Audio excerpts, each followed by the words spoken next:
sang câu lầy tươi nghĩa cờ nát lời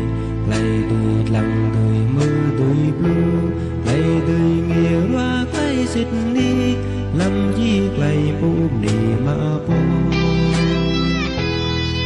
lầy tươi cờ dòng linh can địch trong cờ tang lầy hiên àng lầy chẳng xem định như đuôi na làm càng lan tràn tất cả ngư đề nga đang trăng buồn sang đây cả Etina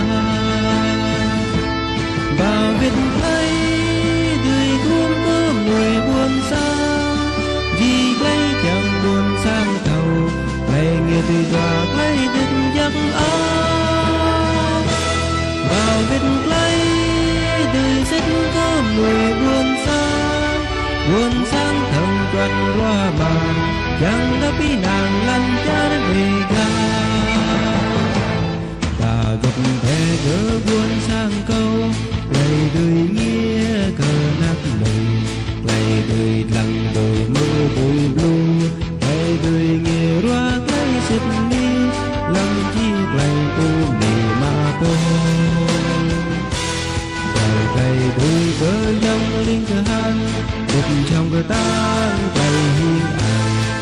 chẳng xem đường như đuôi na làm càng lan tràn các cứ như đề ca làm càng buồn sang đây cả Etina bao viết lấy tươi buông có mùi buồn sang vì lấy chẳng buồn sang thầu lấy nghe tươi tỏa lấy đứt giấc áo bao viết lấy tươi rất có mùi buồn sang thầm quanh qua mà chẳng đã bị đàn lăn cha đề ga